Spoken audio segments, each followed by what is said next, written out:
Okay. So, so I'll start off by I've already introduced myself. So I'm Mary Ogwike, and I'm the founder of Rural Gems. I'm a secondary school teacher. I used to be a research scientist. Young people, when I call your name, you just tell us your name and what you're doing. So we don't want you to say the name of your school. We just want you to say your name and your year. For example, if you're in secondary school, you just say, I'm in year 8 or I'm in year 9. If you're in the university, you tell us you're in your first year studying banking and finance or something. And yeah, we don't really want to know more details. Okay. So to start off, I'm just going to go according to what I see on the screen. Vanessa, you can unmute yourself, Vanessa. My name is Vanessa and I am in year 4. Thank you. Bella. Hi, Christabel, and I'm in year 7. Good. Go on, Victoria. My name is Victoria and I'm in year 7. Lovely. Go on, David. My name is David and I'm in year 6. Go on, Marco. My name is Marco and I'm in my first year of uni. Good. Daniel.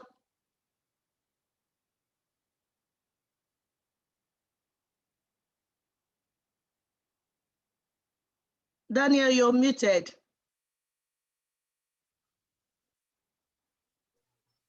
I'm Daniel and I'm in year 9. Lovely. And is that Victoria now? Is that Lucia? Hi, Lucia. You are on mute. You are muted, Lucia. My name is Lucia and I'm in year 7. Lovely. And Michael.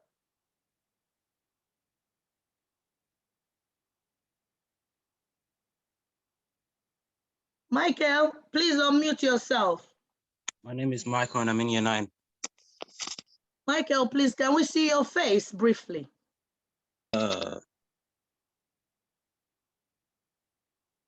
There you go. Thank you, Michael. That Uriel. Go on, Uriel.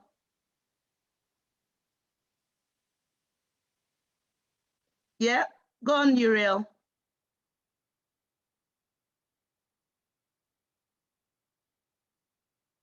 Uriel, you are on mute. We can't hear you.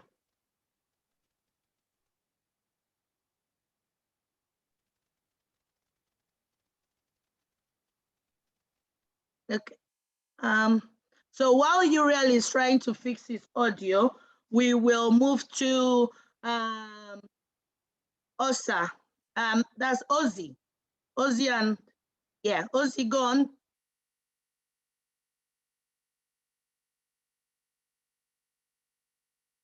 Yeah, Ozzy, you need to unmute yourself, please, and speak.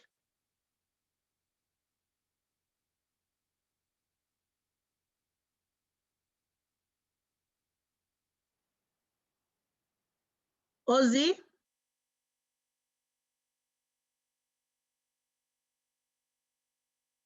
Okay, he said he's having trouble with his mic. Okay, that's Ozzy. Ozzy is in year 10.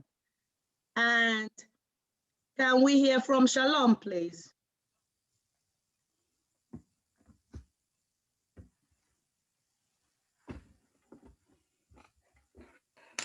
Go on, Shalom.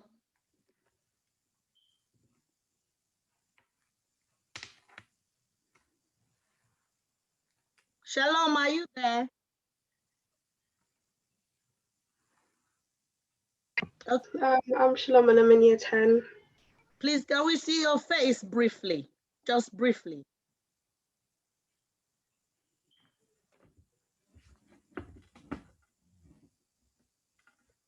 Yeah. Oh, there she goes. Hi, Shalom. Okay, Zoe. Over to you, Zoe.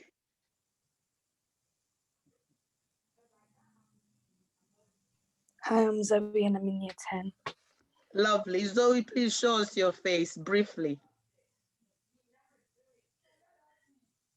Oh, hi. Where are you? Oh, hi, Zoe. Okay. And who is there? Osa. Osa? Osa, please, can you introduce yourself? Hello, my name is Ozavia and I'm in year 8. Year 8. Is that Ozzy's brother? Yeah. Osa, please, can we see your face briefly? Where are you? Osa. Oh, lovely. Hi, Osa. Osa. Lovely to see you. And who else? Who else is there? Victor. How is it, Victor? Victor, please unmute yourself and say hello. My name is Victor and I'm in year 9. Lovely. Okay. Have we missed out anybody? Have we missed out anybody? I think that's about it. Okay. So welcome everyone. Welcome young people. Adults. It's about the youth. Sorry, I'm not really going to take your introductions, adults, for now. Probably when it's time for questions and answers, the adults, before you speak, you can introduce yourself. Okay. Sorry about that. Who is iPhone? Is that a young person? iPhone. Okay, maybe it's not a young person, it's an adult. Okay, so I will now hand over to Edmond Wambarocha, who is the director of the Rural Gems, and he's also a youth. So he will be taking us through this program. I'll hand over to him so that he can moderate the rest of the program. Over to you, Edmond. Hello, good afternoon. My name is Edmond. I currently serve as a director for the Rural Gems. I work as an engineer and maintenance manager for a medical gas company. I would like to first start by welcoming everyone to this program.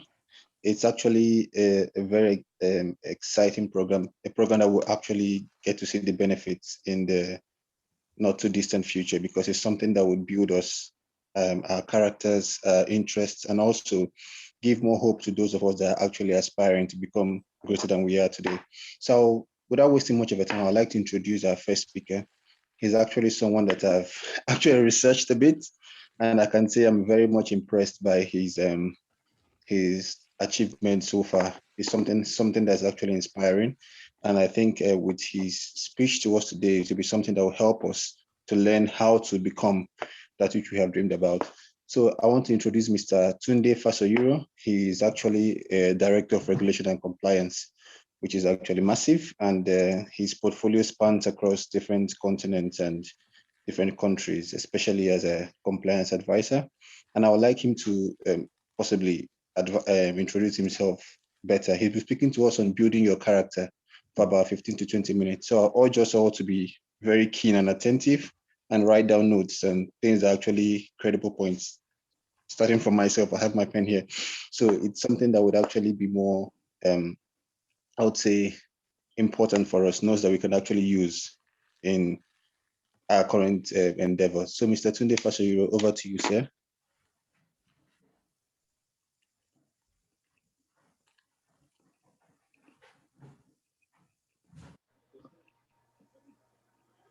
Hello, Mr. Tunde. I think you're mute, sir. He's muted. Sorry. It's always a good start to be on mute, right? I didn't realize I was speaking to myself, but I'll start again by saying good afternoon, everyone. And thank you for inviting me to speak at the Rural Gems Initiative. Thank you, Edmond, for introducing me.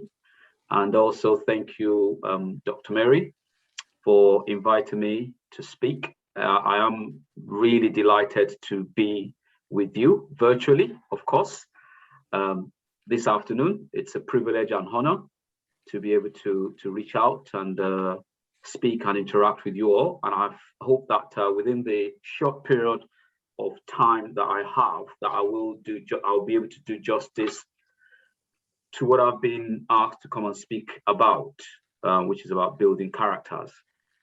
So without further ado, before we go into introductions, any further introduction, I would like to share my slides. I do have a few slides to share. I don't understand, I've got about 15 minutes to speak, so I'll endeavor to keep to time, because that's part of having, demonstrating good character, demonstrating integrity. So I am looking at the time now. It's 15:49. If I've got 15 minutes, that should take me to about 4:05 or thereabouts, or 4:04. But let me share my slides, okay? And please tell me if you can see what I'm sharing. Yeah. So I'm just looking for my slides here now. Always interesting when you've got so many things open. Just bear with me, please. I did practice this before we started, so it's always going to be interesting to see what's happened. Let me just bring my slide up. Okay, you can see this. So let me try and share now. Right, here we are. Okay, could you let me know if you can see a slide which states building your character? Can you see it? Can I see either a wave of hand? Or yeah, we can see it. Yeah, it's there. I can see a thumbs up already. Thank you, thank you. It's So there. that's a good start. That's a good start. So we're in business, right? Okay.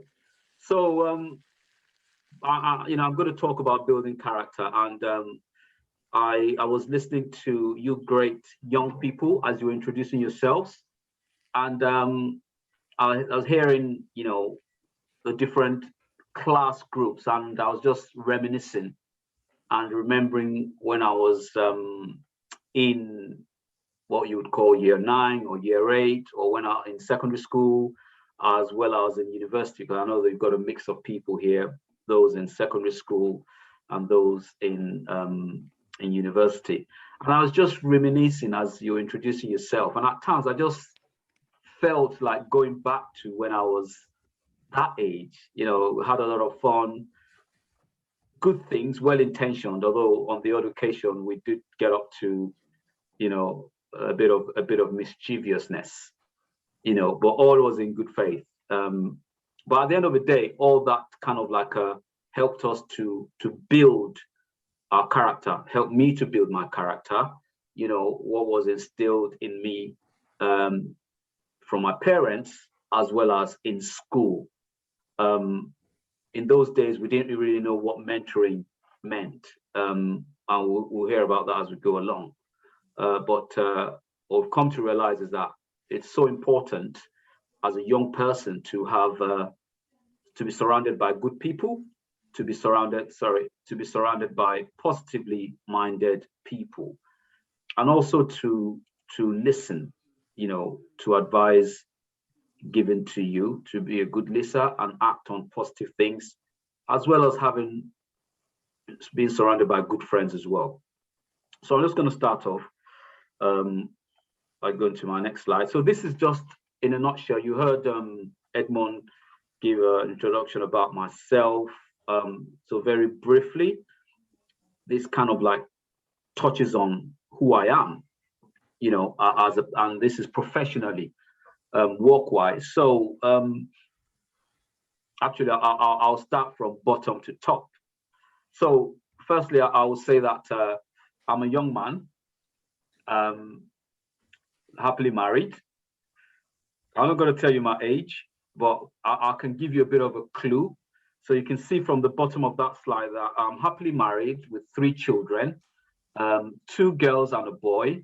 The youngest is 18, so she's doing her A-levels. She's in the final year of her A-levels and hoping to go to university to study architecture. The second is a boy. He's 24, and he is studying IT. He's changed from engineering to IT at the moment. And then the eldest is 27, a lady. 26, sorry, she's 26, going to be 27, and she's a finance analyst, but she also has a blog. She has a travel blog, which is called Travel Tolu. So you might want to check her blog if you're interested in, traveling, like I am. And I think she's got that from me, actually. So that's it. And then I'm happily married to my wife, of course, and she is very active in cake decorating, sugar craft, and she also teaches those with learning difficulties. So that's really my family. By way of profession, going to the top now, I advise banks and investment firms. So that's basically I work in the financial services industry, and advise banks and investment firms as to how they look after people's money, right? How they look after people's money, how they look after people's investments, to make sure that they get a fair deal. So I'm like the police officer. I'm not a policeman, but I'm like the police officer for banks and investment firms, making sure that they're doing the right thing and that their customers, their clients, are getting a good deal. So my current role is with a firm that research the market and the research companies, and what you call the chief compliance officer. And what I do there is to make sure that anyone working at that firm is abiding by rules and regulations of doing business. And I've had a number of other roles over the years at other organizations, in banks, in law firms, in stockbroking firms, all sorts. And for me to do what I do, I have my own business that I run. And it is through my own business, which is called 12 Consultants, that enables me to, speak to these various firms. And you'll see there also that I refer to myself as a real estate investor. And what that means is that I invest in properties. I invest in properties for people to rent. So what I do there is that I buy these properties and I make sure that they are well looked after, and then I give them to people who need a place to live in. Fine. And then obviously they pay the rent for it. But in terms of my passion is generally to help people to create and preserve wealth, look after their money, look after their investments. So I have a passion for that. So I do a lot of teaching, a lot of mentoring, speaking to young people like yourselves. And that's what's brought me here today. So I'm really pleased to be with you guys. So I'm just going to go into the topic proper about character. So I want you to do something, right? I want you to open your chat, open the chat, right? And just give an example of what you think character means. You've got there that I said character is the mental and moral qualities distinctive to you as an individual. So I just want you to just type very quickly into the chat box, an example of character or an example of good character. So great if I can see a bit of activity there. I've got the chat box open now. So if you could just type an example of good character there. I'm going to start by saying trustworthy. So I like to see you young people in particular, I like to see you typing in the chat box. Can't see anything yet of an example of good character. Yeah, I can see it coming through. The way of life, how people see you. Yeah, That's a good way of describing it. Anyone else?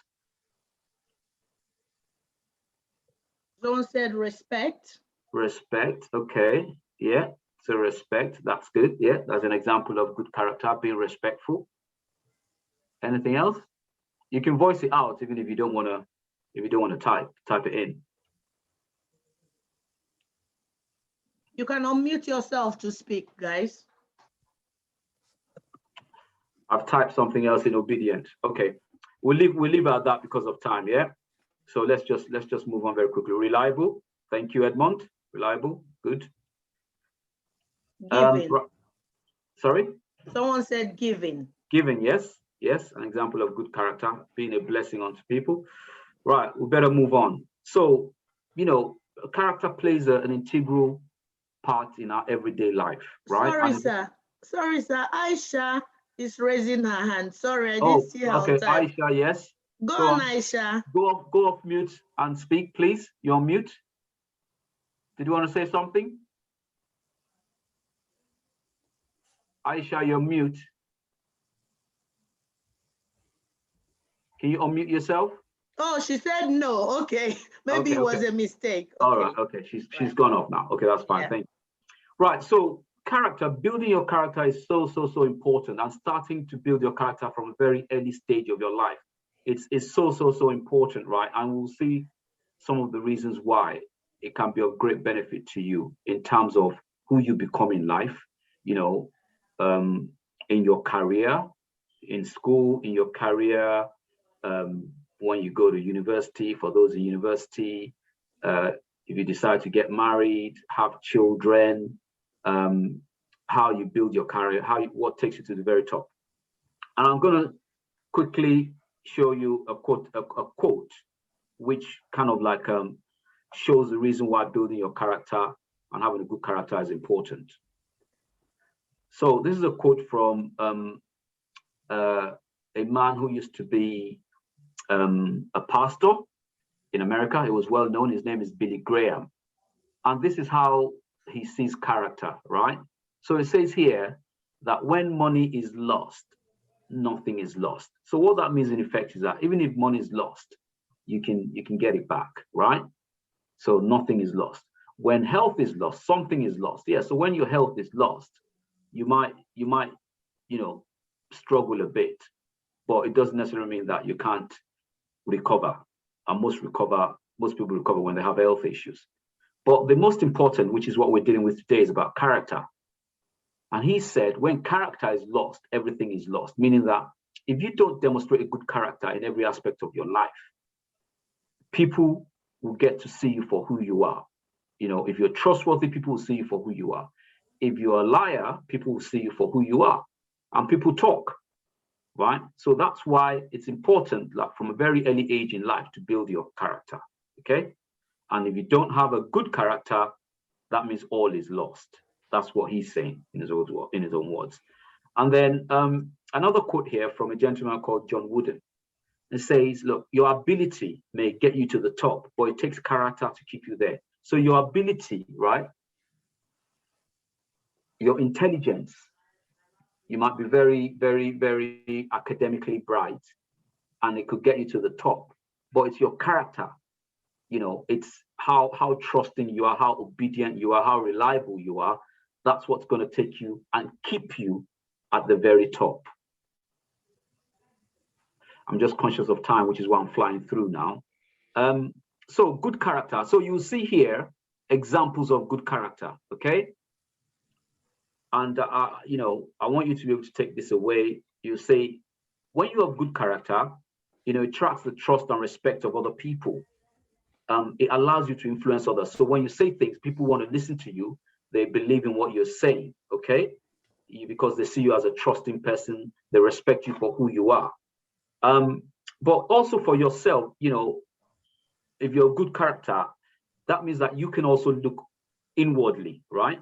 And it changes your perspective about failure, right? So even if things are not going your way, if you're a good character, if you're a determined person, hardworking, which are all attributes of being of good character, then you won't worry about failure. you know, because as the saying goes, failure is success turned inside out, right?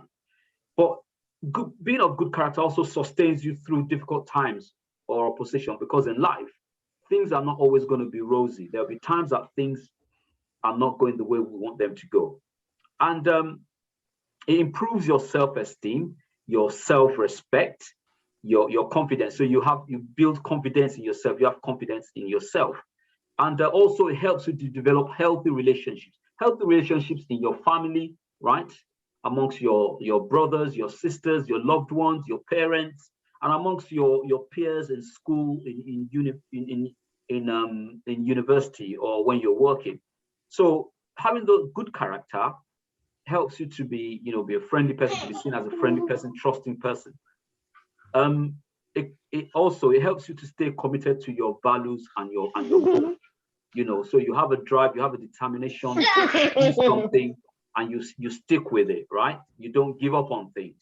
Okay. Improves your chances of success in work and other endeavors. Also your chance of success in school, in university as well, right? So this is where we're going to go a bit into the nitty-gritty, and I'm now conscious that I don't have a lot of time left, so I'm going to quickly rush through this. But you can tell me, Dr. Mary, Edmund, about my time. How many minutes have I got left? You don't worry, you have about 5 minutes left extra. Don't worry. Okay. It's quite an interesting topic, so we don't want it to just be a half-baked session. Okay, thank you very much. You're welcome.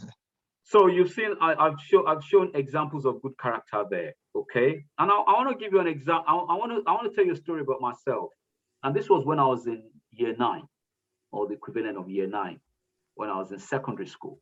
And there was this term, right? That term, me and my friends, we were just talking, we were just, you know, talking about money matters, right? And we now decided, and we started dreaming, you know, when you're young and you dream about things, who you want to become, what you want to do, how you would like to see the world, or you want to become an actor, an actress, you know, a banker, a doctor, a lawyer, or what have you. And we just stumbled on the idea that how good would it be if we had lots of money right now? And how old was I then? I was about 13, 14.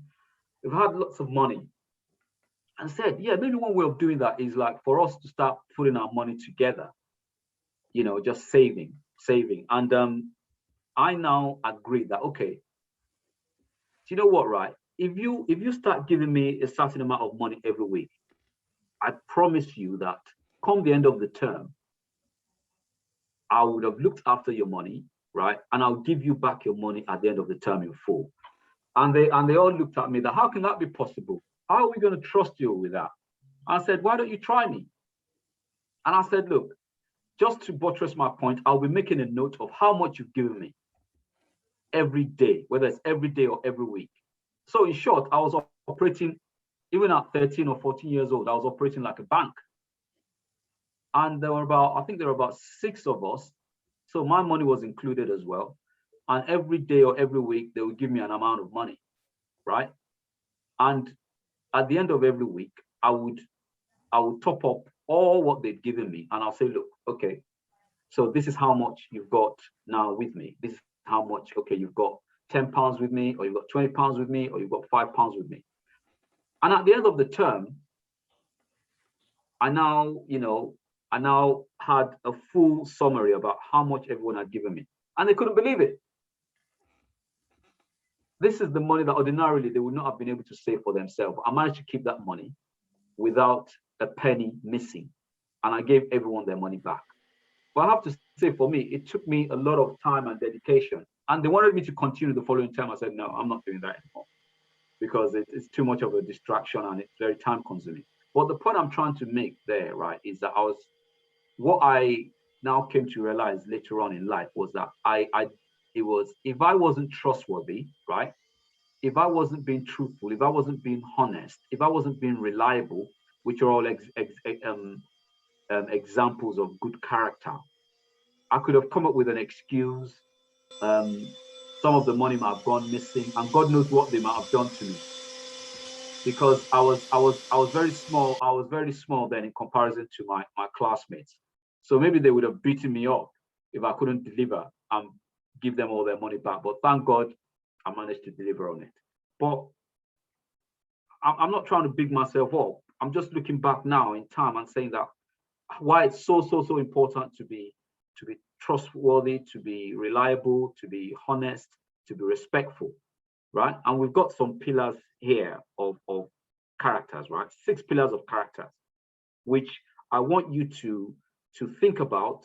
I'm sure that all of you are already aware of this, and I want to believe that you're all of good character, of exemplary character. But I just want you, as with time, as you continue to grow, as you continue to progress in your education, when you start working, when you start your own family, having children and getting married, having children, that you continue to demonstrate these good characters. So you see there, these characters are color-coded, right? So you've got trustworthiness, there's a blue color code. And, you know, when you're trustworthy, right, it means that people see you as being a honest person, right? You don't deceive, you don't cheat, you don't steal, you're reliable, you know, you do what you say. It means that your yes is yes and your no is no. So you're building a good reputation and people see you for who you are, right? And people speak well of you because they know what you stand for. You're loyal. But not only that, you also stand by your family, your friends, and even the country, right? Respect is color-coded yellow. And, you know, this is about thinking about the golden rule, treating others with respect, right? Being tolerant. We have to learn to be tolerant. You know, there are times that our friends get on our nerves, right? And we just don't want them to be around us, right? But we have to learn in life to be tolerant. It's not everyone that we're going to get along with, but we have to learn to be tolerant, not to hit anyone, not even if we're provoked, not to lash out at anyone, you know, to try and control our anger, okay? Yeah, you know that some people can be quite kind of a real pain. Some people can be bullying. Some people can be offensive. But it's so important to, notwithstanding, to not allow things like that to get to us. And that's something that I've tried to work on, in, you know, as I've grown in life. So when I was in school, I rarely got, not that I didn't get into fights, but I wasn't a troublemaker, you know, on the odd occasion, but I always try to make peace, whatever the situation is. Responsibility, you know, so the analogy and the color green here about responsibilities, think about being responsible for a garden, right? Or finances. I was talking about finances earlier on, right? Being solid and reliable like an oak tree. You know, if you see an oak tree, it's big, it's solid, you know, to cut it down, you know, it's going to take some serious work from tree engineers. And being responsible means that when you're asked to do something, when you're invited to do something, you do it, right? Always try to do your best, learn to be self-controlling, be self-disciplined, and always think about your actions and the consequences of your actions. Fairness, like, you know, we've got a color code orange here. You know, if you divide an orange, right? If you divide an orange into equal sections, right? Say 4 sections, for instance. You're trying to be, and you share with your friends, right? Because they're in equal sections, you're trying to be fair. It's not that you're looking to take like a bigger portion than your friends. So fairness means that you play by the rules, you know. Is another example of a pillar of good character. You listen to others. It shouldn't be always a case that, oh, you are the only one who wants to be heard. There's wisdom in listening to what other people are saying to you as well, and not blaming other people, not gossiping, not backbiting, not bad-mouthing people. And then caring as well. You know, our heart, obviously we can't see our heart, but what we know is that our heart is, you know, blood pumps from our heart around, right? So being caring is about being kind, you know, being compassionate, show that you care. Also show gratitude, you know, if someone gives you something, you know, being thankful, learn to forgive others, don't bear grudges. And if you can, if it's within your power, try and help people. And then the last one, citizenship, you know, think about the purple color. You know, this is about what you can do for your country. right? What you can do for your school, what you can do for your family, you know, for your parents, for your neighbors. This is about obeying rules and regulations, respecting the authorities, you know, not sticking two fingers up at the authorities because you don't like them, or not sticking two fingers up at the police because you don't like their attitude or their behavior. You know, getting involved, being willing to volunteer, you know, to do things, and also staying current with things. So those are the sort of six pillars of good characters. You know, trustworthiness, respect, responsibility, fairness, caring, citizenship. And if you have those things in mind, you know, it will take you to the very top in whatever you decide to embark upon. And because I'm conscious now that I've probably well overrun, I've got some takeaway nuggets for you here, right? You know, when you have a positive attitude, that's an example of good character. And there's a saying that your attitude will determine your altitude, right? And also, when you have a good network where you're interacting with other people regularly, right? That means, you know, you'll be connected. If your character is good, people will see you for who you are. And it helps you to achieve things. It helps you to get into the right place. You know, when you graduate, you go to university, graduate, if you're looking for a job, it will help you. People will see you, connect you with opportunities. Another takeaway nugget is about being friendly, right? Now, there's a saying that be friendly with everyone, but do not have everyone as a friend. So you have to learn to appreciate who your friends are. It's not everyone that you're gonna get on with, but it's not everyone that you need to get close to. Important to surround yourself with positively minded people, right? And then the last takeaway nugget that I've got here, and this is taken from the Bible actually, for those who are Christians. It says, do you see a man who excels in his work? He will stand before kings. He will not stand before obscure men. When you have a good character, when you have a positive mental attitude, right? You're a friendly person. If you work hard, if you're obedient, if you're reliable, right? People will see you. If you work hard at school, people will see you that, yes, this is a hardworking person.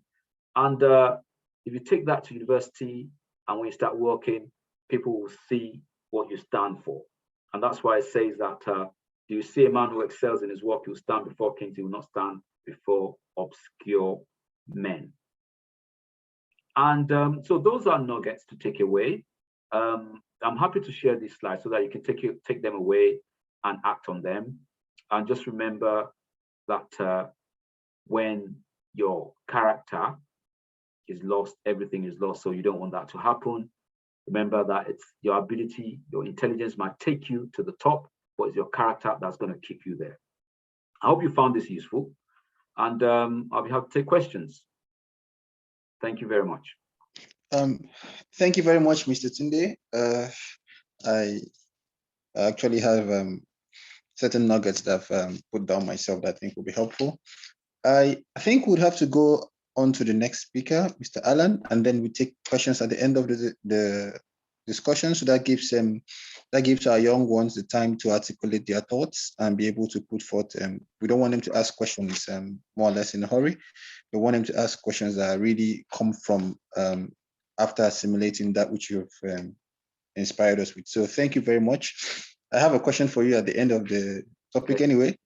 Hearing you have 27-year-old child, I really want to know what your fitness routine is, please.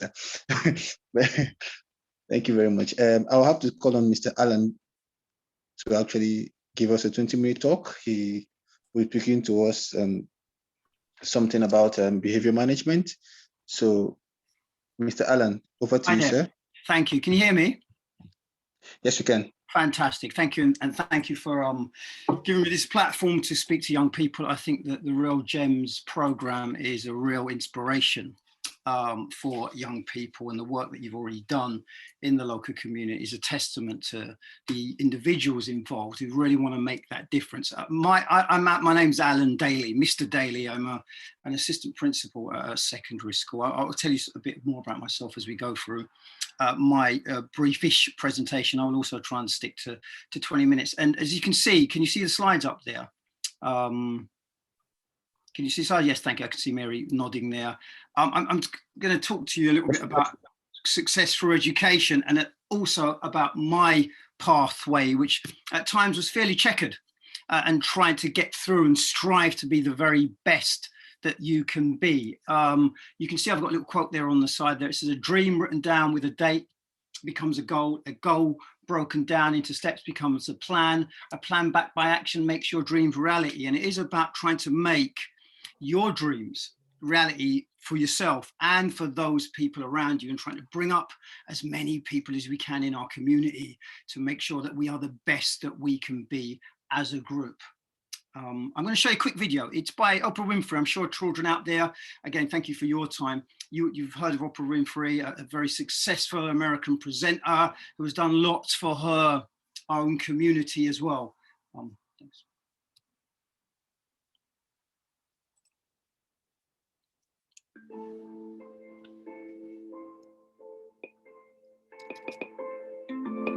All of you leaving here have the potential for enormous success. There's a price that comes with that.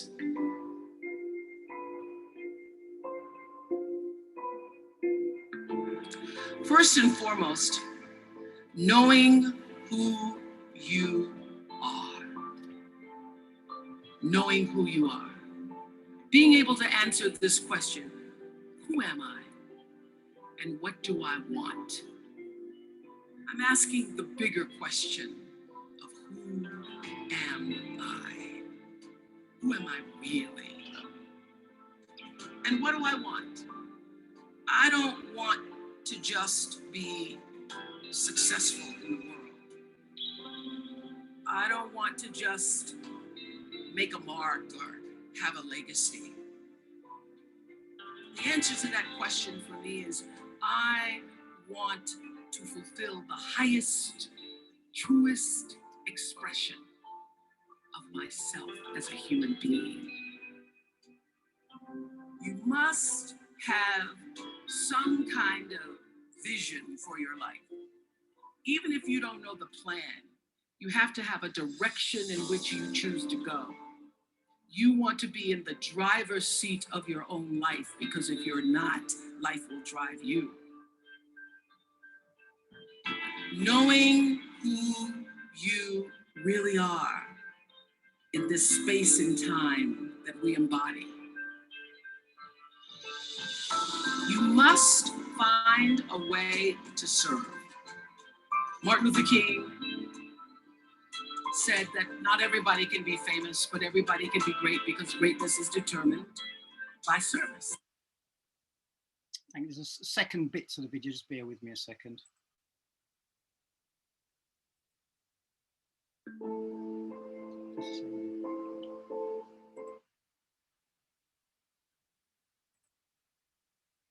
Your best. So my greatest advice to you is to surround yourself with people who are going to fill your cup until your cup runneth over.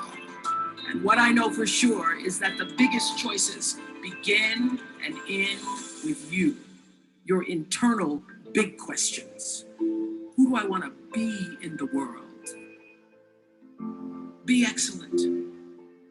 People notice.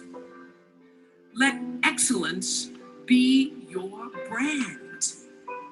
Everybody talks about building a brand. I never even knew what that was. When people say, you're a brand, I would say, no, I'm just Oprah. What I recognize now is that my choice to, in every way, in every example, your best. Thank you. That's Oprah kind of summarizing somewhat the presentation I've got before you today, about being the best that you can be. And for me, that does start with education. It starts with making sure that you're educating yourselves and doing the very best that you can do when you are at school or college or university. I know we've got different children here from different age groups. I'm going to tell you a little bit about myself. This is kind of me here, London, from Lewisham, kind of born and raised in Lewisham. Here's my family. My sister's missing from this picture. There's me on the left-hand side. There's my mum and dad. There, my dad no longer with us, unfortunately, but my parents are from the Caribbean, came here in the 50s and 60s. A tough start for people of color from anywhere across the world to kind of integrate into this society. I've just got a little map there, it's a bit small. My mum's from Jamaica, my dad's from Montserrat, a very, very small English speaking island. I've got some, you know. Yeah, and they came here and did very lowly paid jobs, children, really low paid jobs, difficult jobs. My mum did a lot of cleaning and she worked as a care home assistant. My dad worked on the buses. They did long hours, long shift patterns. Didn't see much of them at times, but they worked hard so we could have a better future, like your parents and carers are doing for you. We lived in a council flat for most of our lives. That's the best they could do, best they could offer. But I remember thinking, what would I want to do with my life? And a bit like Oprah said there, it was a difficult path because you're kind of in this environment where you're not quite sure who you are or what you want to be. And it's about trying to find things you can hold on to in order to become that person. I'm showing you this, and this is probably for some of the slightly older children here, so please bear with us, the young one. This is a table that shows the kind of social status in the UK in terms of money earned in a household and the kind of jobs associated with those professions or those household incomes. And my parents were very much in the category you can see there of D&E. They were working class.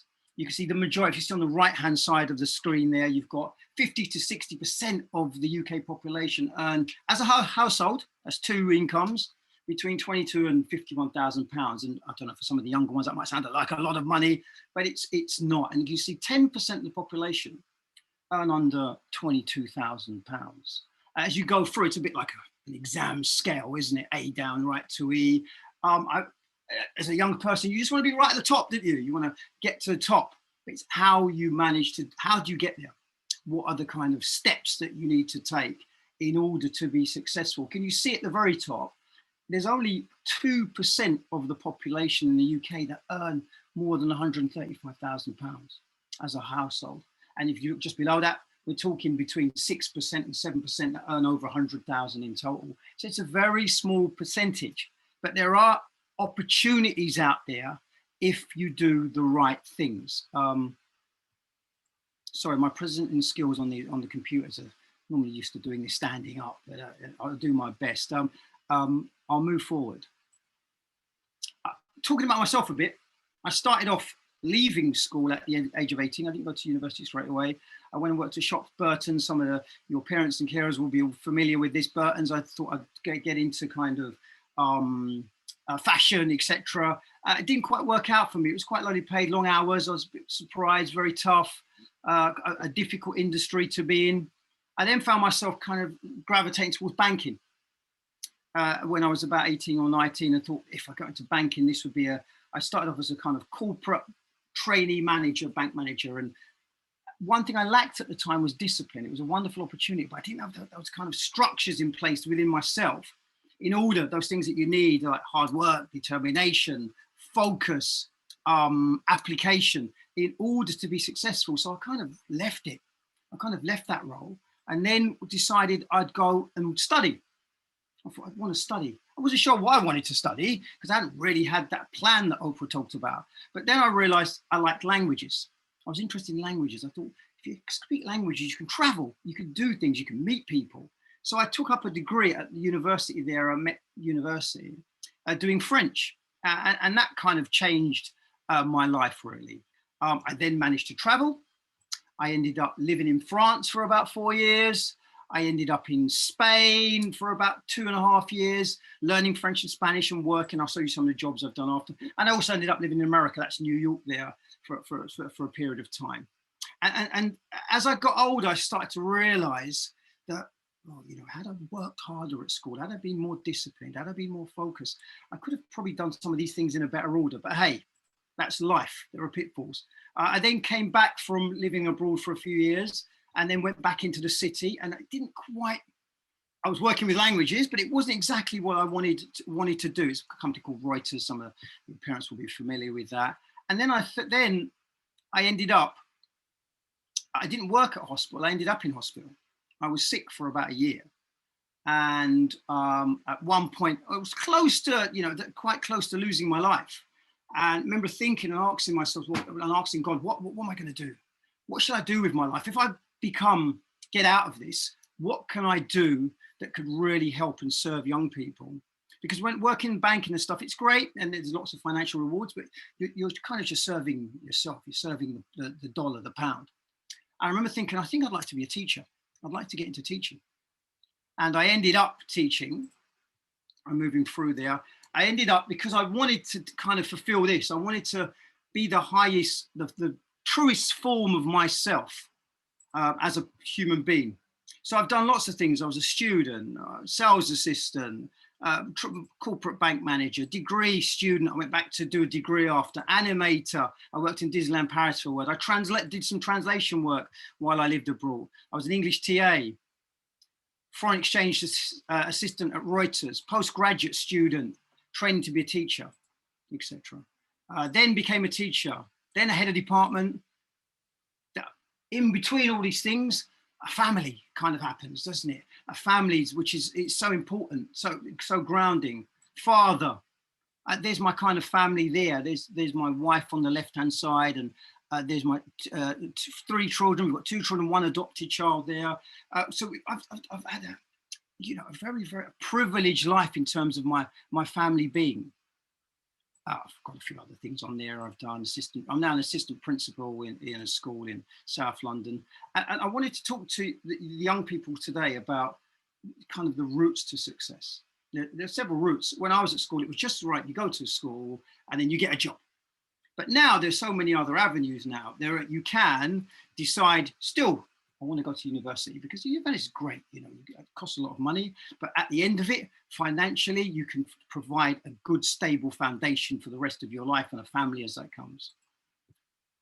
There's also now, in my college, I kind of look after this. There's lots of apprenticeships, and before apprenticeships were like, bricklaying and plumbing. Those are also very valuable, but now there are lots of kind of focused, specialized, high-level apprenticeships that you can do. Here are some of those universities. I heard one of the young people telling us that they're at university at the moment, and it's so commendable. A university will change your perspective on life. You'll kind of grow up while you're there. Here are some of the top universities that my college works with currently. But there are also these apprenticeships out there, which I work with, and you can see some of those things are working with different areas. We've got digital merchandiser working, kind of producing displays in shops. Barclays, I was at. You've got, can you see there? I've got a few more, I think, on there. JP Morgan, which is one of the biggest investment banks in the world now, they're offering specialist skilled apprenticeships where you're starting on very good salaries, 20, 25,000, etc.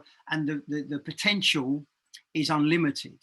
Bloomberg, which is another company that I work very closely with. So for the young people out there, I'm saying to you, how do you get there? How do you get to that point where you are at the very top of that pyramid that I showed you before?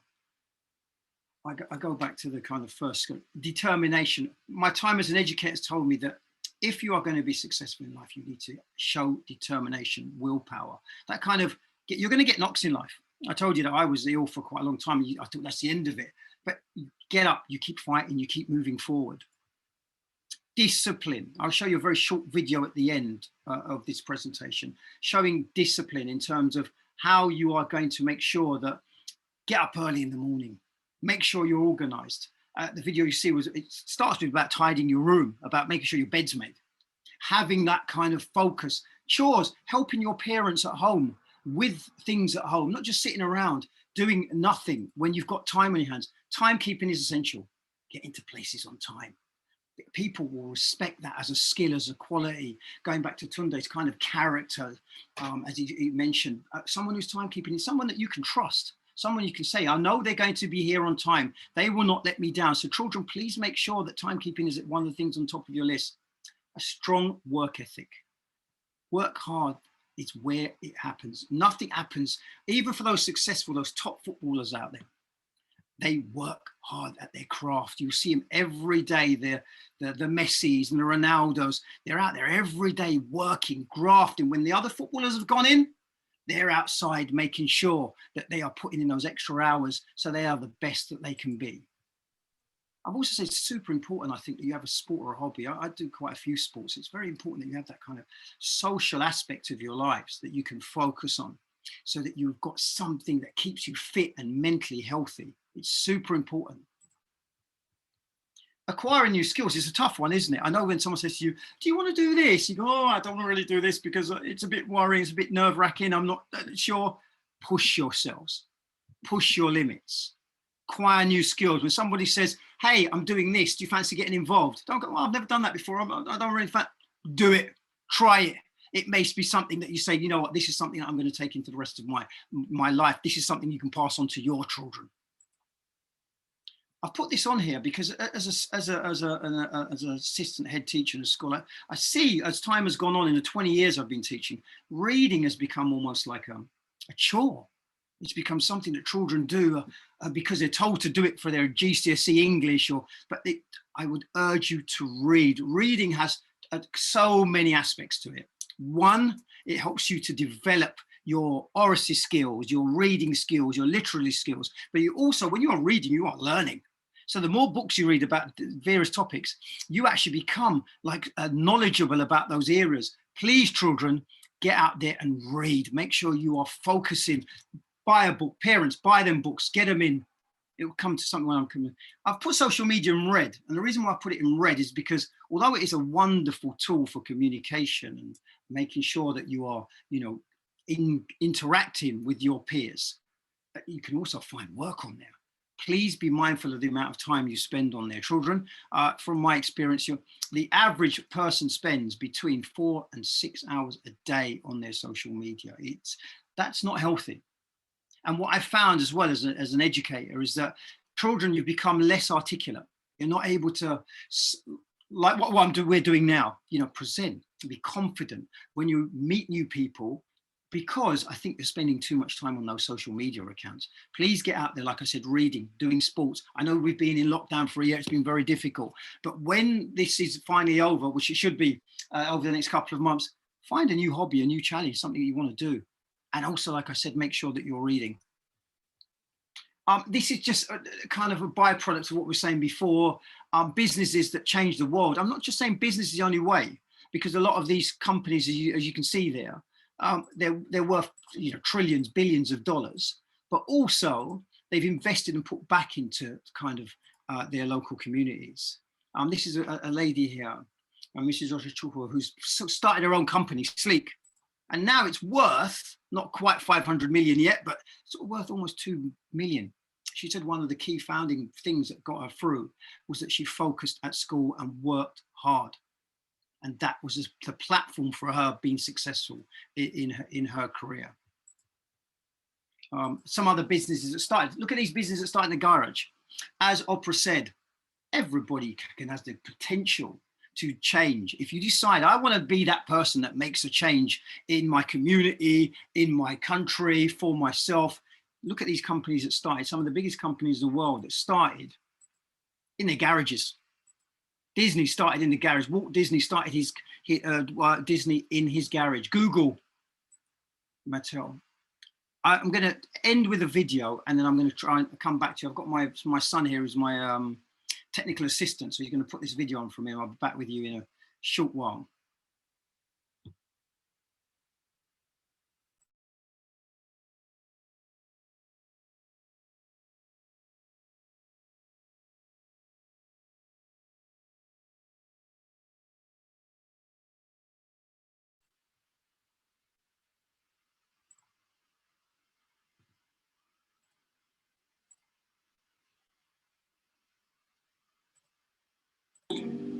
Start off by making your bed. If you make your bed every morning, you will have accomplished the first task of the day. Can you hear it? Can someone just give me a nod? Edmund, can you give me a nod? You can hear it? Yeah. Video, fantastic. It will give you a small sense of pride, and it will encourage you to do another task, and another, and another. And by the end of the day, that one task completed will have turned into many tasks completed. Making your bed will also reinforce the fact that the little things in life matter. If you can't do the little things right, you'll never be able to do the big things right. And if by chance you have a miserable day, you will come home to a bed that is made, that you made. And a made bed gives you encouragement that tomorrow will be better. To pass SEAL training, there are a series of long swims that must be completed. One is the night swim. Before the swim, the instructors joyfully brief the students on all the species of sharks that inhabit the waters off San Clemente. They assure you, however, that no student has ever been eaten by a shark, at least not that they can remember. But you are also taught that if a shark begins to circle your position, stand your ground. Do not swim away. Do not act afraid. And if the shark, hungry for a midnight snack, darts towards you, then summons up all your strength and punch him in the snout, and he will turn and swim away. There are a lot of sharks in the world. If you hope to complete the swim, you will have to deal with them. So if you want to change the world, don't back down from the sharks. Over a few weeks of difficult training, my SEAL class, which started with 150 men, was down to just 42. There were now 6 boat crews of 7 men each. I was in the boat with the tall guys, but the best boat crew we had was made up of the little guys, the Munchkin crew, we call them. No one was over 5'5". The Munchkin boat crew had 1 American Indian, 1 African American, 1 Polish American, 1 Greek American, 1 Italian American, and 2 tough kids from the Midwest. They out-paddled, outran, and outswam all the other boat crews. The big men in the other boat crews would always make good-natured fun of the tiny little flippers the Munchkins put on their tiny little feet prior to every swim.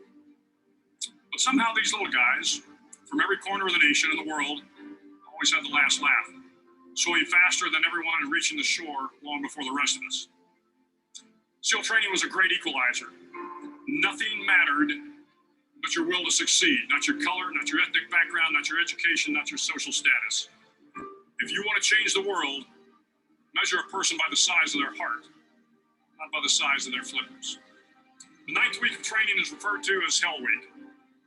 It is 6 days of no sleep, constant physical and mental harassment, and 1 special day at the Mud Flats. The Mud Flats are an area between San Diego and Tijuana where the water runs off and creates the Tijuana Sloughs, a swampy patch of terrain where the mud will engulf you. It is on Wednesday of Hell Week that you paddle down to the Mud Flats and spend the next 15 hours trying to survive the freezing cold, the howling wind, and the incessant pressure to quit from the instructors.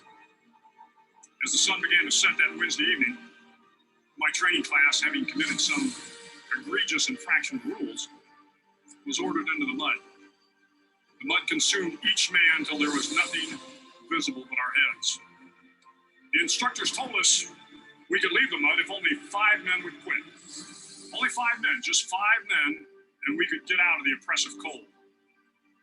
Looking around the mud flat, it was apparent that some students were about to give up. It was still over 8 hours till the sun came up. 8 more hours of bone-chilling cold. The chattering teeth and the shivering moans of the trainees were so loud, it was hard to hear anything. And then one voice began to echo through the night. One voice raised in song. The song was terribly out of tune, but sung with great enthusiasm. One voice became 2, and 2 became 3, and before long, everyone in the class was singing. The instructors threatened us with more time in the mud if we kept up singing, but the singing persisted, and somehow the mud seemed a little warmer, and the wind a little tamer, and the dawn not so far away. If I have learned anything in my time traveling the world, it is the power of hope. The power of one person, a Washington, a Lincoln, King, Mandela, and even a young girl from Pakistan, Malala. One person can change the world by giving people hope.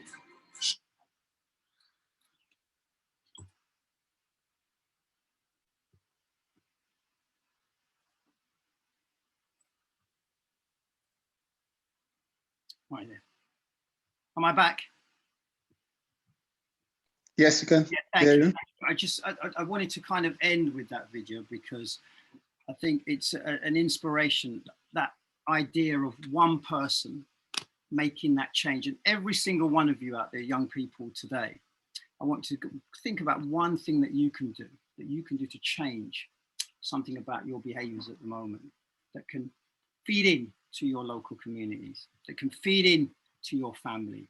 And if you do that and you start to build every day, and you start to say, right, this is the person I want to become, this is the person I can envision me being in the future, then you will start to make that change, and you will see that people around you will follow. Don't be the person at school who sits there following, let's mess around, let's be silly, let's not be focused, let's wind that teacher up because that's the easiest thing to do. Stand up and be an individual and say, right, you know what, I'm going to start to set my standards right here at the top, and I'm not going to let them slip. And if you do that, you'll see that at the very end of this journey, when you are adults, you'll be at the top of that kind of social status, not just financially, but in terms of someone who can be looked at as a beacon within your community. Thank you very much. I probably have overrun by a bit, and I apologize for that, but hopefully that has given you some little nuggets, as Tunde said, that you can take away and use as you go forward. Thank you very much for the platform, Royal Gems, and thanks to you, Mary and Edmund. Thank you very much, Mr. Allen. It was quite an inspiring speech and presentation from you. Could you please make the slides available for us? I think it will be, some of the students might want to have the slides to go through with. Yes, of course, more than happy to do that. Yeah, that'd be wonderful. Yeah, not a problem at all. That's fine. Okay.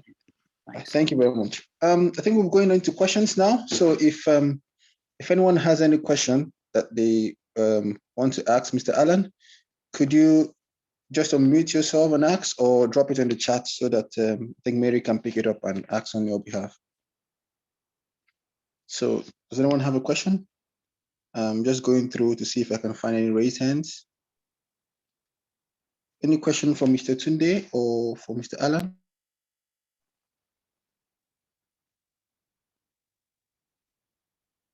I'm sure if they've got any questions in the future, Edmund, they can feed them through you, and I'll be able to answer any questions in the future. So, yeah, I'm sure the same opinion. Okay. So, Mary, have you got any questions sent to you directly, please? No questions yet. Young people, please ask your questions and comment. Can I make a contribution? Yes, sir. Yes, please. Yes. Okay. Good evening, everyone, and all participants. Good evening, the Rural Gems. Good evening, Mary. Good evening, Edmund. Good evening, today, and everyone. Yeah, this is quite an important topic.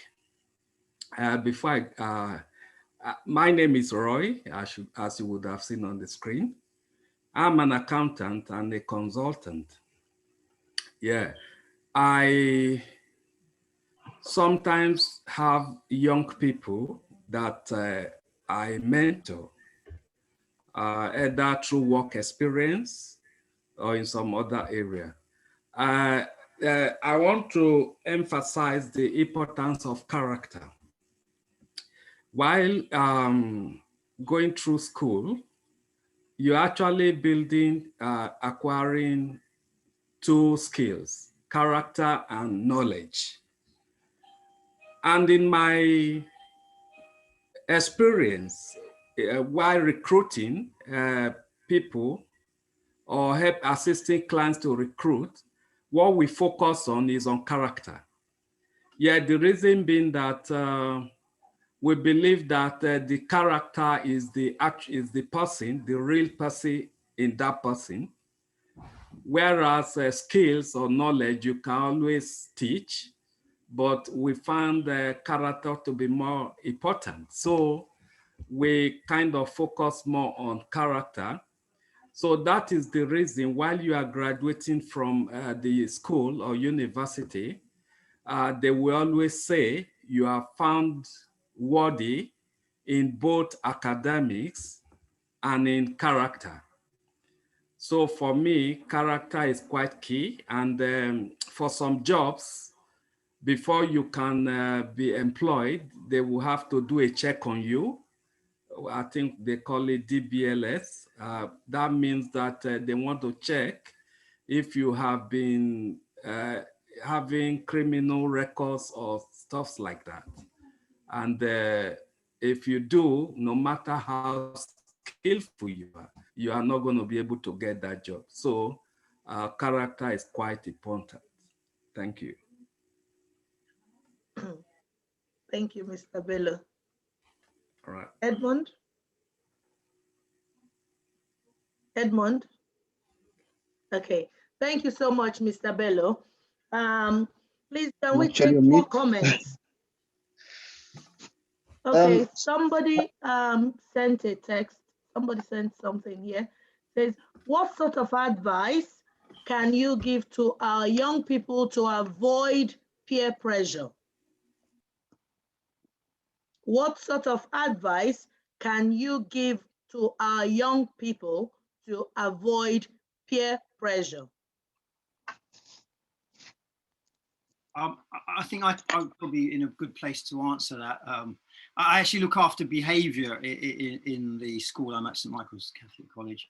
I would say for the young people, it's very hard right now because there is a lot of influences that are out there, particularly on social media for children to be persuaded to be involved in stuff. And what I would say is, and this is what I say to the children, you cannot have 15 or 20 or 30 close friends. It's impossible. You cannot manage that. Adults, your parents will tell you, we don't have 15 or 30 close friends. What I would say to young people is surround yourself with 2 or 3 key individuals at your school or college or university. You can have other friends in a wider remit. Yes? Sorry, Mr. Miller. Sorry, I've muted him. All right. Sorry, can you still hear me? Yes. Yes, we can, yeah. One of the things I would say is to make sure that you keep a close group of friends and not sway too far from. I'm not saying that you shouldn't have friends in social groups, you know, if you've got a sporting group or a theatre group, etc. But once you kind of delve into having larger groups, where I find a lot of the problems happen at school is when we've got kind of WhatsApp groups of 30 or 40 people on there, and they are trying to influence others. You should be like this, you should look like that. And then other times that becomes kind of peer pressure on one student or bullying. And to avoid that, it's important that you kind of, as I said, keep in those groups, in smaller groups, and you speak to your parents, because if you are feeling that there is people putting pressure on you or individuals, you need to speak to your parents or somebody that you trust and let them know. Do not suffer in silence. That's the worst thing you can do. So that may be a teacher, that may be an elder brother or sister, but someone who will be able to, on your part, get involved and say, right, no, this is enough. Because you might not be sure whether you're being put under pressure. Does that make sense, children? So please be mindful of that. And as I said in my presentation, limit the amount of time you're on social media. There are so many negative influences on social media about the right body shape or the right things you should be doing or the right car you should be driving. If you kind of stay off that, and as I said, focus more on yourselves and your families and your close friends, and make sure that you are reading and doing those things, you'll see that you'll become, as a person, that inner strength will come. That inner strength. And it is difficult. I know as children, you know, you've got friends, yeah, we should all be together running around. No, it's hard. But as I said, if you, in the video you saw, if you make your bed at the end every day, every morning, that becomes the norm, doesn't it? It becomes the norm. When you know, your room was messy and you never touched it, that was the norm. And you would get in trouble from your parents. But if you start to make your bed and start to do those little things, and that also involves your personality and that character that Tunde was talking about, makes saying, well, actually, no, I can stand by myself. I missed out something on my presentation about being an individual, about spending time by yourself as well. So not just being always in a group. I'm so worried when I see children in the playground, they're always in a group. And, you know, they're all, when they leave in a group. And then they're sitting on their phones in a group.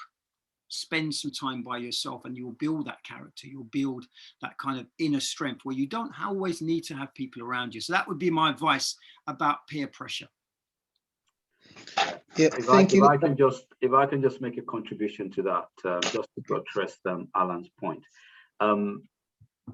You remember when I was children, remember when I was young people, sorry, I need to be politically correct. Young people, remember towards the end of my session, I said, be friendly with everyone, but do not have everyone as a friend, right? Yeah, you did. And that's something that I've learned from a very, very young age. Learn to study the people that you hang out with, right? From there, you would see those of your friends who are well-intentioned, right? Who are true friends, who would appreciate you and respect you for who you are, right? That doesn't necessarily mean that you can't be friendly with other people, but you know, as Alan has said, you have to pick your friends, right? And the same also goes for when you go on social media. You don't have to be. The one thing I need you to remember as well is that, you see, a lot of the people that you hang out with, the moment you leave secondary school to go to university, you probably might not even see some of these people ever again, right? And this is where you begin to build your own character. Some of them, you know, I have friends who from primary school who I'm still friends with till today, but I can count them on one hand. I have friends from secondary school who I'm still with friends to today. I can still count them on another hand.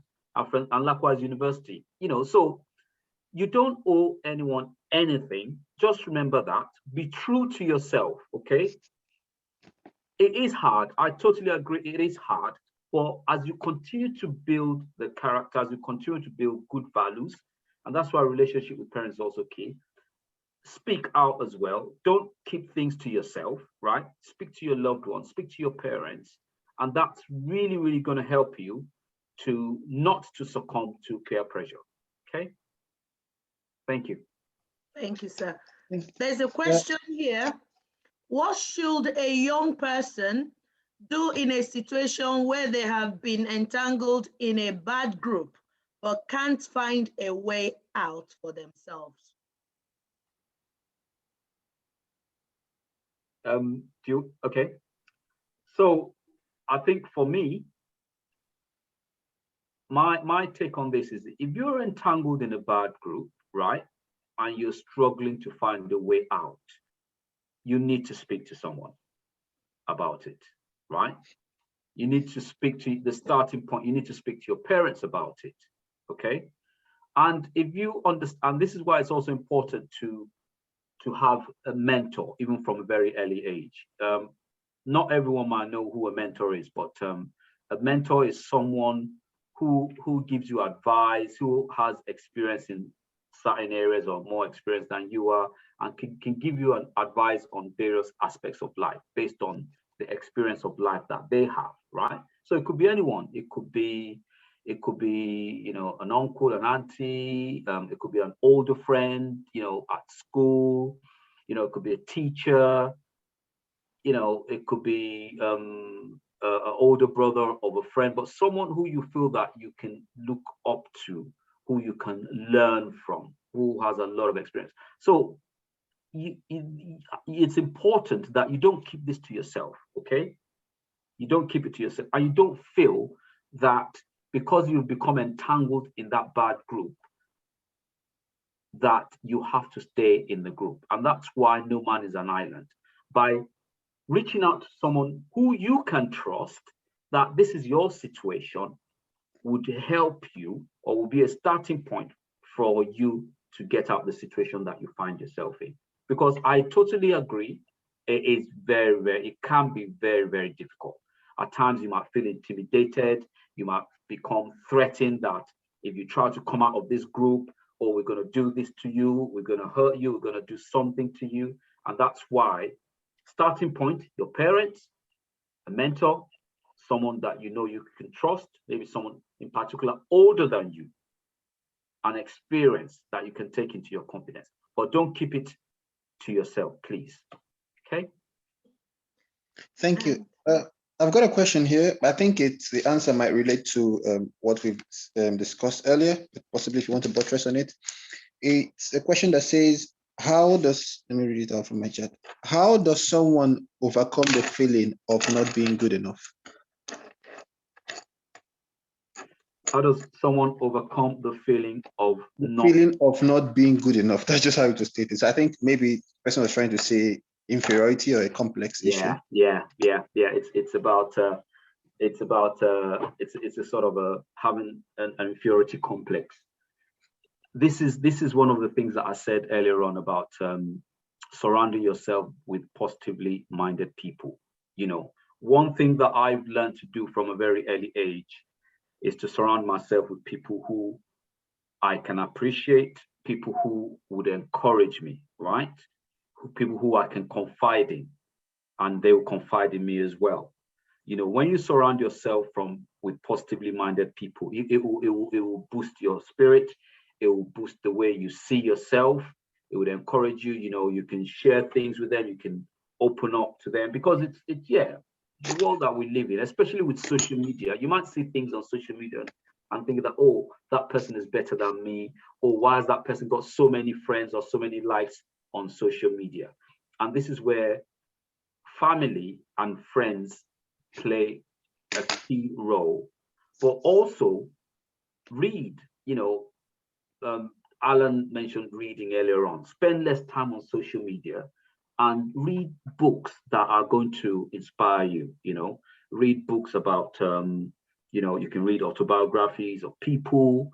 If you think about someone like Oprah Winfrey, for instance, she had a hard time growing up, right? She had a really hard time, right? The family that she came from, what she went through, how she was abused. That is more than enough, right, to have a very low self-esteem, okay? But obviously she was determined to make something of herself. She worked hard on her education, on her career. So anybody can get over, you know, having a low self-esteem. But I think one of the key tools of getting over that, right, is about, you know, developing yourself, you know, reading,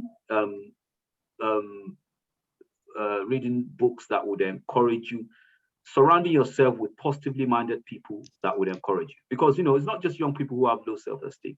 There are adults who have self-esteem, low self-esteem as well. I've got friends who I encourage in that area, where the first thing that will come out of their mind is negative, okay? So I would want to encourage this person about, you know, trying as much as possible to reach out to people who have like a positive vibe, a positive attitude towards life, right? People who would want to encourage, and this is where mentoring that I mentioned earlier on comes into play, okay? And that's one thing I try to do. I always try to reach out to young people to mentor them, to encourage them, because everyone. Sorry, I was just going to echo what you said there. You're absolutely right about, you know, reaching out to other people. But that is a really good question that came in, because everybody has some moments of doubt. Everybody has that kind of. I'm sure yourself, Tunde, in your career, etc. I get up some mornings and I'm doubtful. I think, oh my gosh, can I handle today? The pressures of today. So please don't feel that you're alone with that. Every single human being, how successful they are, has periods or long moments where they feel self-doubt and worry and panic and anxiety. And as Tunde said, by finding positive people around you, that does make a massive difference. You know, if you're around people who are negative and are reinforcing, saying the same things that you're, you know, and not helping you, then obviously you're staying that period for a longer period of time. It's about being around the right people and doing those things that are going to excel, push you to that next level. Okay, I've got some questions here. The young people have been bombarding the chat with questions. So I think I'll just read out about 3 of them so that some of them can be answered together. So what should a person do when, for example, they are in a group chat and things start to get out of hand? Since it's quite difficult because some people may want to stay in the group chat, so they seem cool in school, but in a dilemma, what would be the best solution for future reference? Could I answer that one, Tunde? Sorry, Mary. Yes. No, go ahead. That's my area of expertise. You are going to get if you stay in that group chat, I deal with this on a weekly basis. If you stay in that group chat and you see that group chat is going in the wrong direction, and you do nothing about it, and I've had many cases of this where I've had to deal with parents and children who said, well, I didn't do anything, I just saw it, and I saw it and I delete, you know, I got out of it. I'm sorry, it's not an excuse. It's not an excuse. You need to report that to your parents or carers or to someone at school. And I know the worry is, well, I'm going to get in trouble because I've reported it and then they're going to say I'm a snitch or a grass. We're pretty skilled as teachers and parents at knowing how to pass that information on so you don't get in trouble. I can't tell you those ways, obviously, children, because I'll be giving away some state secrets. But if you just pass that on to someone that you trust or to a teacher, that should be dealt with in a professional manner. But you can get yourself into trouble. I'll give you an example of one child in our school who started a group chat, and it was very innocuous. It was just friends. He started with about 5 or 6 of his friends. And he was the account holder. I can't remember what it's called. The person who kind of looks after. He was the admin. He had the admin rights. Admin, thank you, Tunde. He had the admin rights. And that group then kind of magnified. There were like 70 or 80 people on there, and some of them weren't even students. They were adults. And someone put up a picture of something that looked like drugs. They put something that looked like drugs on it, just as a joke. It wasn't drugs. It was actually sugar. But when we investigated and it got quite serious, we had to take it to the police. They said that if you put up something which you pretend is drugs, then you can also be in trouble for that. You can be charged for that. And the parents and family and this individual was mortified because he just started a group. But when questioned, did you see those pictures coming in about that? He said, I did. I said, well, then you should have come and told one of us and let us know. So if you are any group chats where you see it taking the wrong turn, you must let somebody know. An adult, no, a responsible person, so it can be dealt with, because you can find yourself in serious trouble if that's not dealt with. Thank you, sir. And next question is, when you are with bad friends, how do you become successful again when your friends give you bad advice? What do you want to do? Yeah. Sorry, go on. Yeah, and then the next one said, how do we help ourselves from limiting playing online games, knowing there is not much yet out there? So how do they limit themselves from playing online games? And I can answer that one. To the first one if you want. Yeah. Helping with family chores. I find a lot of young people now, it's almost like it's a crime when your parents ask you to do something. No, you're part of a family. Please help around the house. Get into those habits where you are tidying, organizing, helping with the cooking, etc., helping with the washing, the shopping. Those are good base traits that you'll find that will help you in life. And it's about discipline as well, isn't it? You can say, well, I'm spending 8 hours a day online playing games, but you're making that choice. That is a choice. If you say, you know what, I'm going to get offline, I'm going to spend, I don't know, 3 or 4 hours a week or whatever, you make a choice and decide that that's the amount of time you're going to spend. And then for the rest of the time, as myself and Tunde said, you start to read and you start to speak with your family, then you'll see that that becomes who you are. If you're someone who plays games 8-9 hours a day, that's who you are. That's the person you've decided. You've made a decision about that. Make better decisions. You don't have to sit there playing games for 8-9 again. It limits your kind of thinking power, your creativity, because you're just doing that all day long. So you must find other things to do as things open up, and hopefully they will be soon. As I said, go out there and find a new hobby, a new pursuit, a new craft, something that is of interest to you. Even if it's not of interest to you, have a look online and find things that you may not have thought about before. Some things I did as a child are things I still do now. I still play football, I still play tennis, I still read a lot. I love watching films, because those are things I picked up as a child and I've taken them on into my adult life and passed them on to my children. So that would be my advice to someone who says it's a poor excuse if you're sitting there saying I'm just playing games 8-9 days. Sorry, it is. And there are lots of other things you can do, even in lockdown, that you can make sure that you are having a much more kind of varied time during the day. And just to add, thanks for that, Alan. That's pretty crucial, the way you've articulated that. Just to add to that as well, I want you to think about something, right? I want you to think about something. You just said you're playing games 8-9 hours, right? Remember those games that you're playing, someone created them, okay? Someone created those games, and for as long as you're playing those games, someone is making money, okay? So why not develop that mindset that if I'm playing a game that someone else has created, right, and they're making money, okay? If you're kind of technically minded in that way, why not try that time that you're using to play those games, to kind of train yourself, to develop yourself?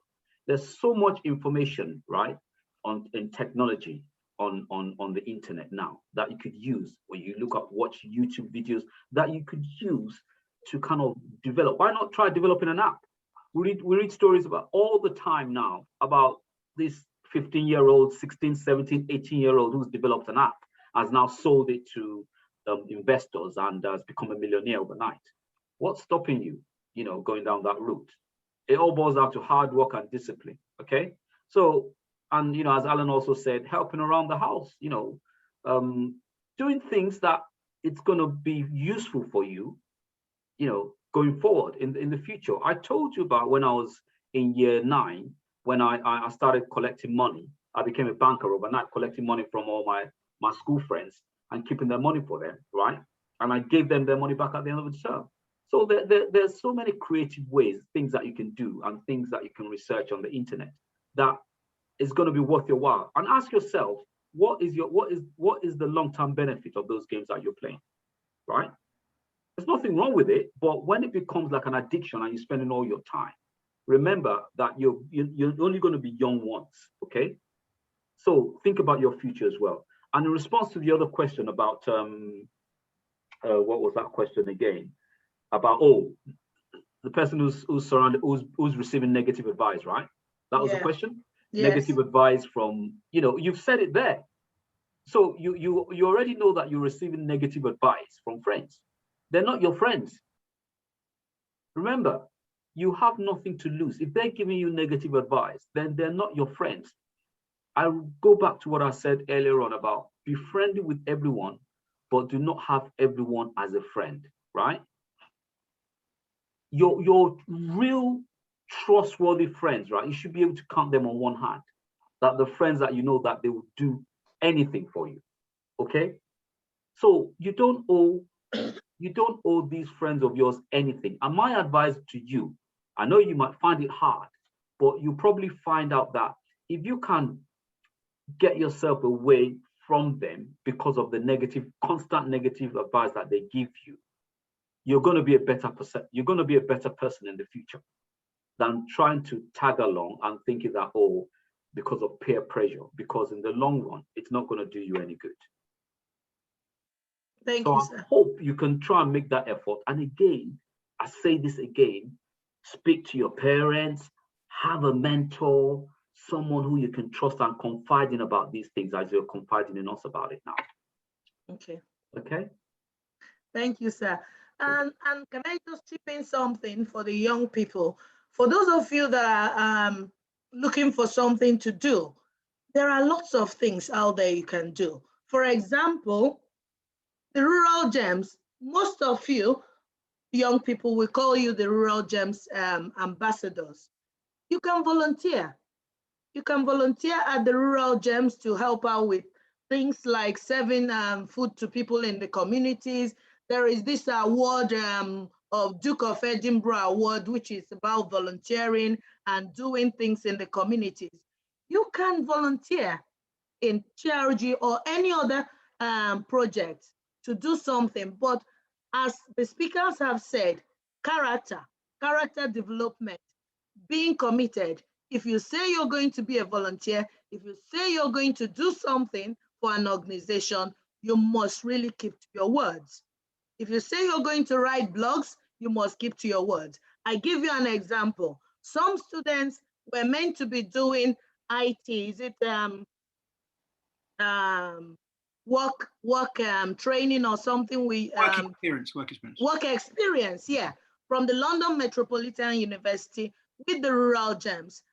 But for some reason, each time we have a meeting, we decide on some goals for them. They come up with the ideas of what they want to do, but you never really see them do anything. That is what is really pathetic about some young people. not being that's what we call a problem with the character development. You know, most of you say you're going to do something, but you're not committed.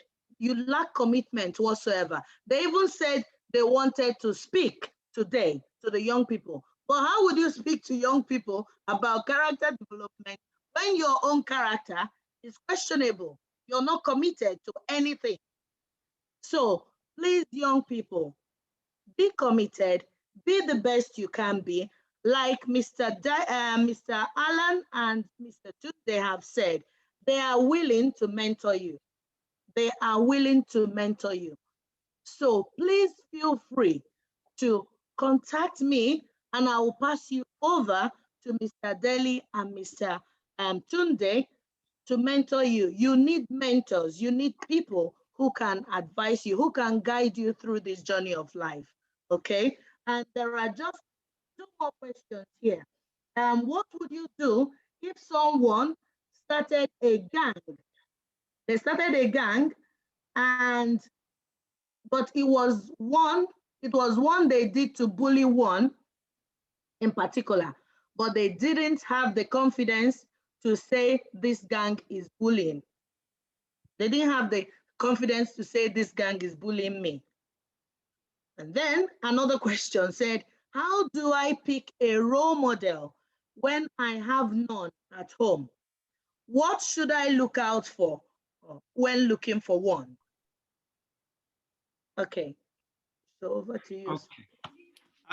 If I probably answer the first one about the bullying, if it's a situation that's happening at school, and I would hope that you would have teachers in your school that, like in my school, that obviously we do not tolerate bullying of any nature.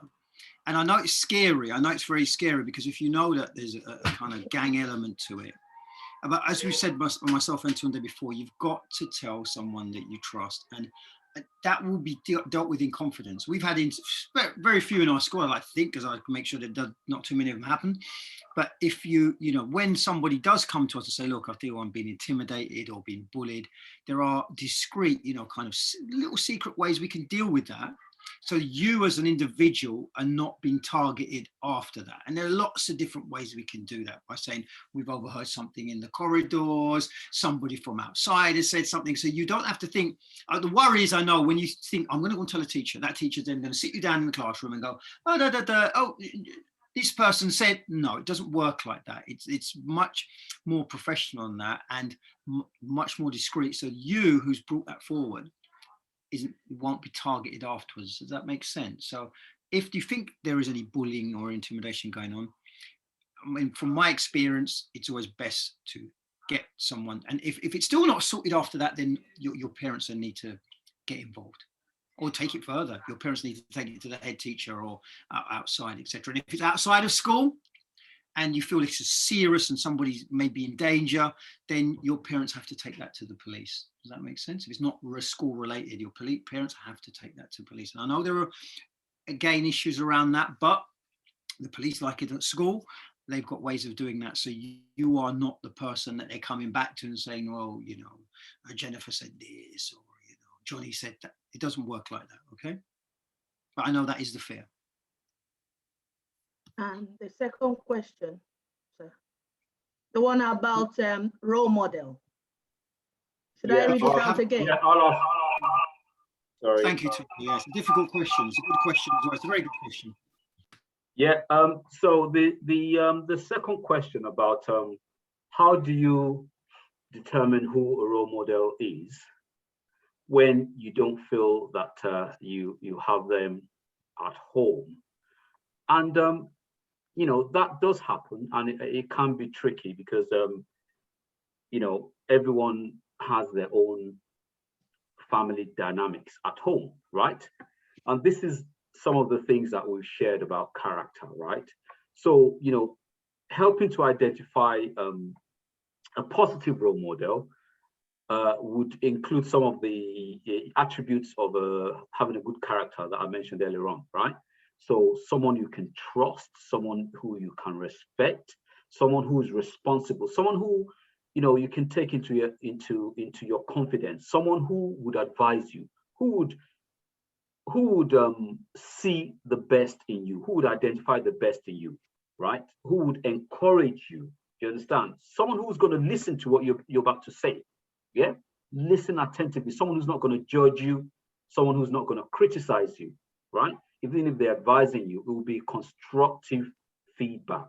So those are examples of the sort of what you need to be looking at if you're looking for a positive role model. And there are a good amount of positive role models out there. You just need to start up with those points. And like like Dr. Mary said, True Rare Gems is a great place to start to help you identify who those people that you can reach out to. And we're also happy to assist, to gain your confidence, to advise you. I have mentees, right, who I've hardly met. There's someone who I've been mentoring for about 3-4 years now, and I've only met that person once.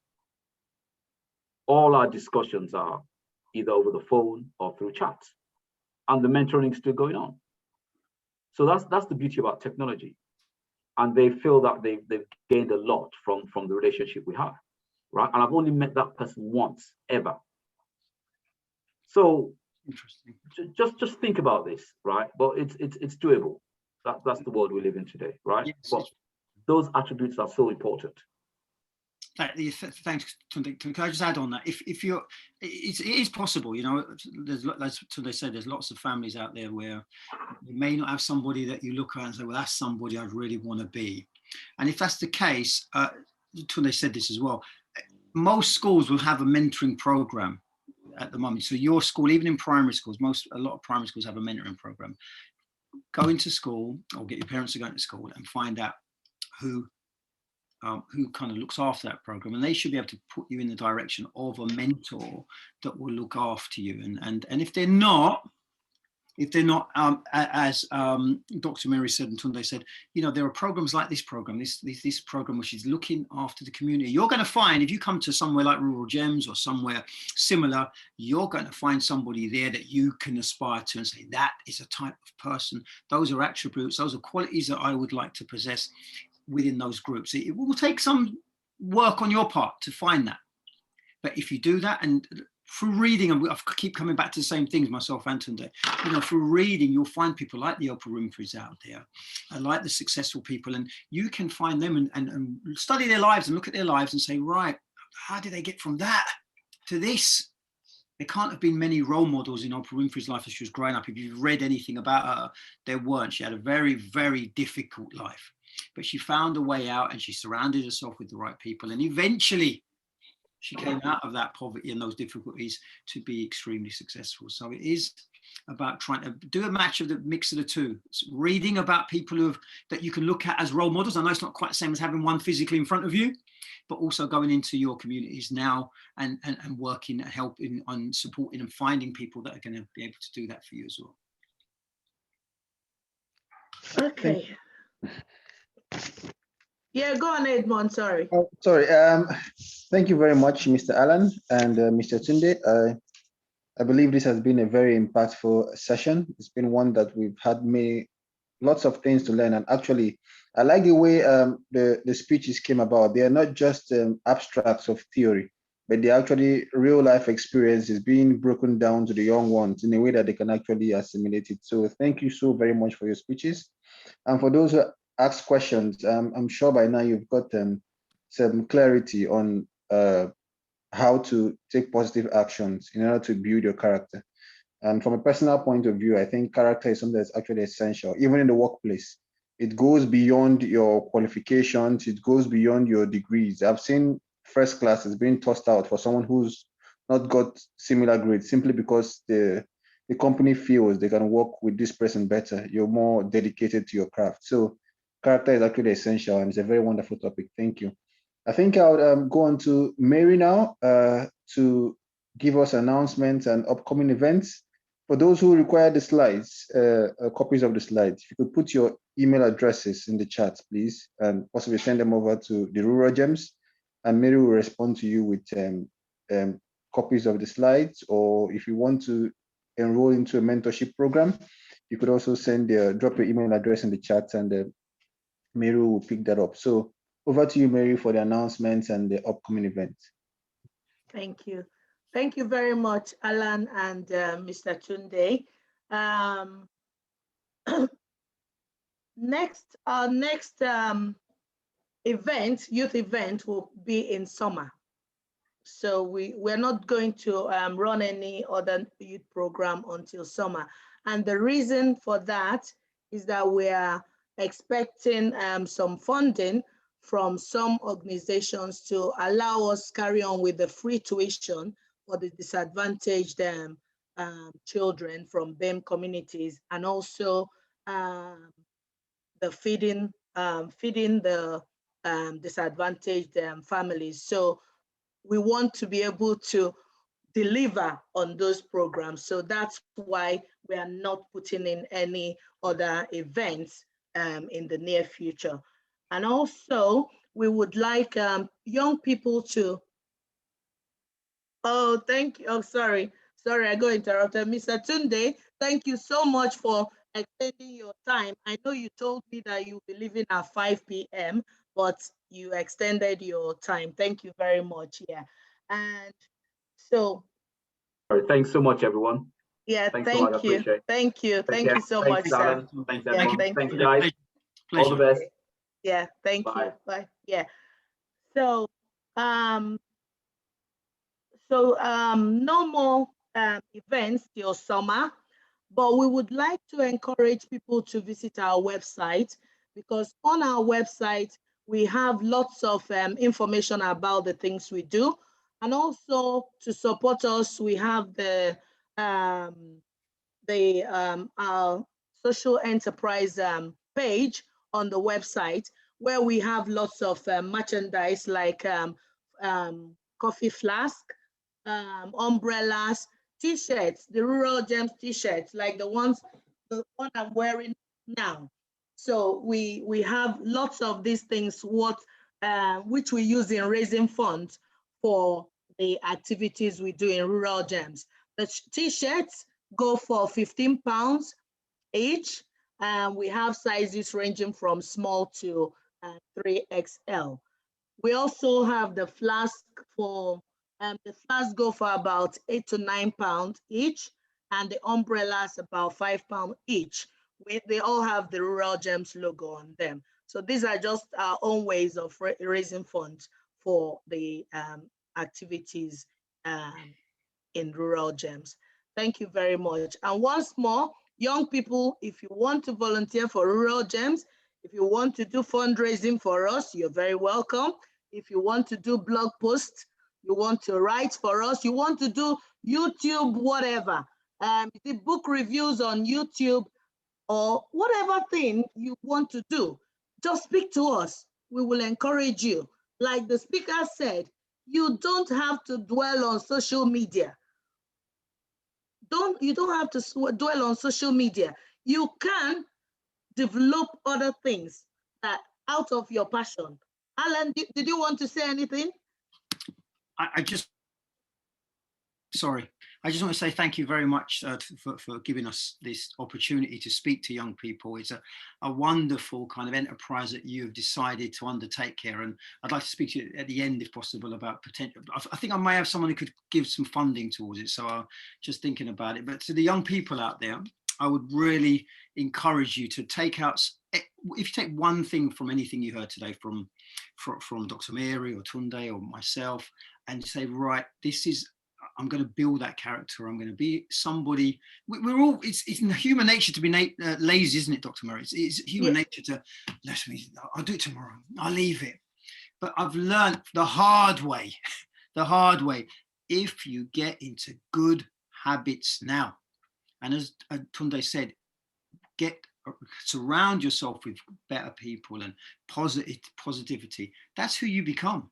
You know, if you're someone who is always late, people look at you and say, you're someone, that person's always late.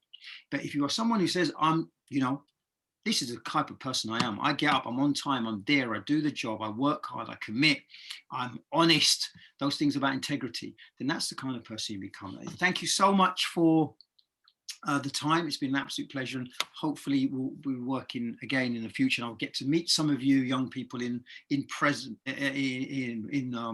what's it called? In person, sorry, for the summer event. Yeah, thank you so much, everyone. Yeah, does anybody want to say anything finally? Maureen, do you want to say anything? I think Victoria raised her hand. Yeah, I did. Sorry, Victoria, go on. I had a question. How do you overcome fear of poverty in the future? Wow. That's a big question. What do you mean, Mary? Fear of poverty? What, for yourself or? Victoria, is Victoria speaking? Victoria, sorry, what did I say? So Victoria. Victoria, can you hear? Yeah, I can hear. Yeah, so what do you mean, Victoria, poverty for yourself or for, you know, your family or your community? For family. For your family? Yeah.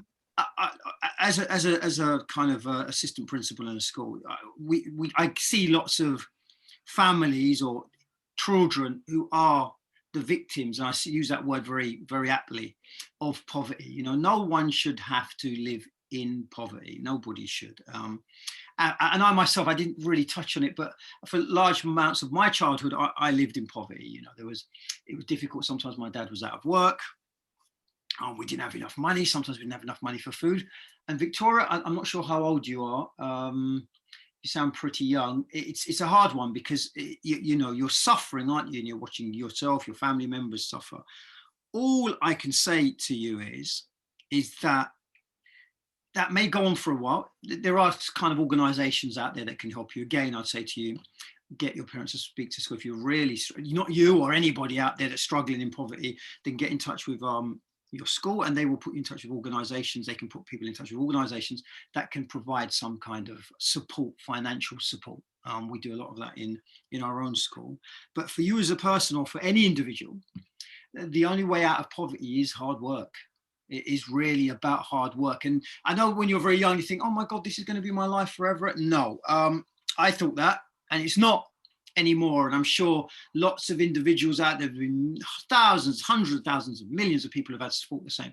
They've been born into poverty, but through hard work, education, as I said, getting yourself educated, the more degrees, the more qualifications, the more areas of expertise that you master, then that is how you then, people will come to you. They'll want you, they'll be looking for you. So some of our top students at our school now, once they finish university, they're not making calls to those big companies. The companies they've recruit. The big companies now go into the university and say, right, we know this person's going to be pretty successful. Let's go in there, let's interview him, let's see what he or she's about. And they're taking them on big starting salaries. So right now, if anyone's in poverty, that is a difficult challenge. But your cycle, your family cycle doesn't have to stay in poverty forever. Myself, and I'm sure others in this group, are testament to that. You can come out of that poverty trap and become someone who's on that higher, upper middle class social scale. Does that answer your question, Victoria? Yes, thank you. Thank you, Victoria. Thanks for your question. Okay. Does anybody want to say anything? Okay. If there are no more comments or no more questions, I will now bring this meeting to an end. Thank you very much, everyone. Thank you. We kind of overran. But it was quite worth it. Thank you. Pardon? Thank you. I said Thank we overran, you so but much, it was worth everyone. Okay. And Have thank a you to the lovely young week. people. Yeah, thank you to the young people out there for participating and taking part. You've been brilliant. Yeah, thank you so much, young people. Thank you. Bye, everyone. Bye, everyone. Bye, Auntie Bye. Bye, everyone. Bye-bye. Bye. Bye. Bye. Bye, Vanessa. Bye, Christabella. Lovely.